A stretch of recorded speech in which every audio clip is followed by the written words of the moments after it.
Money had been getting a little tight, so I planned to sell some of my belongings to make a little extra cash. I had a necklace that I hadn't worn in a while. It was probably worth about $100. I thought it was going to be a quick, easy way to make some money, but I couldn't have been more wrong.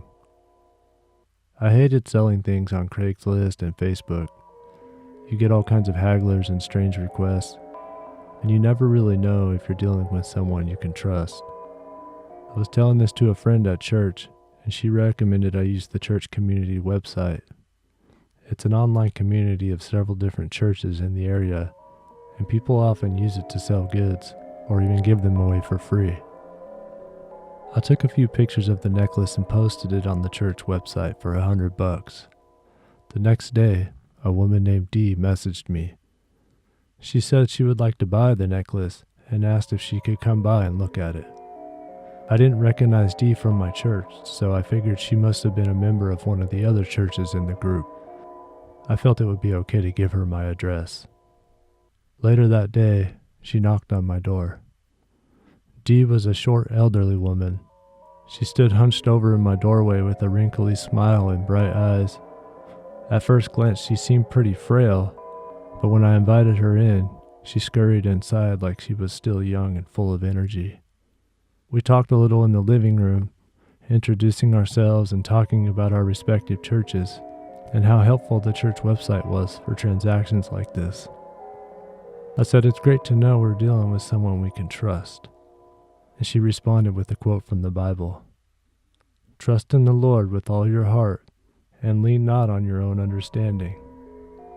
I invited Dee into the kitchen where the necklace was laid out on the dinner table, and she looked at it and said, "Oh my, it's beautiful. I can't believe it's only $100. Then she asked if she could pick it up, and I said sure. And this is when things got disturbing.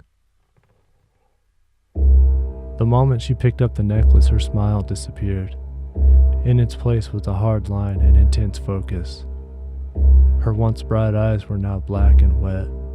I felt them sucking the breath from my lungs. I tried to step back, but my feet were stuck to the floor. I couldn't move a muscle. I couldn't even blink. The only thing I could do was absorb the blackness that she poured into my head, unspooling from her soulless eyes. At one point, a hint of her smile returned.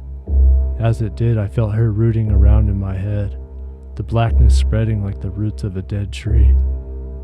I tried to scream, but felt her scurry into the part of my brain that manufactures panic. There she poured in the blackness, strangling my ability to raise alarm. I thought to plead with her, but she exploded into a gulf of pale faces with blackened eyes and trembling lips, devouring my desire to reason. Then she began probing around.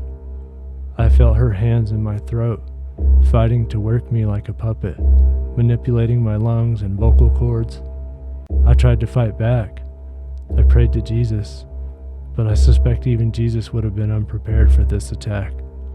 And once she got her tendrils around my throat, she worked my tongue and mouth, and without any control of my own, I blurted out in a harsh, gravelly tone, "You can have the necklace."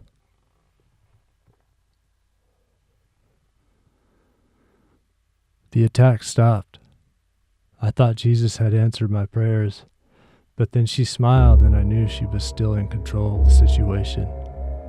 Before I could do anything, she said, "Please, allow me to pay." She stood there grinning at me, waiting for my reply.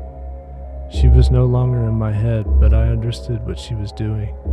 She wanted me to give her the necklace under my own control.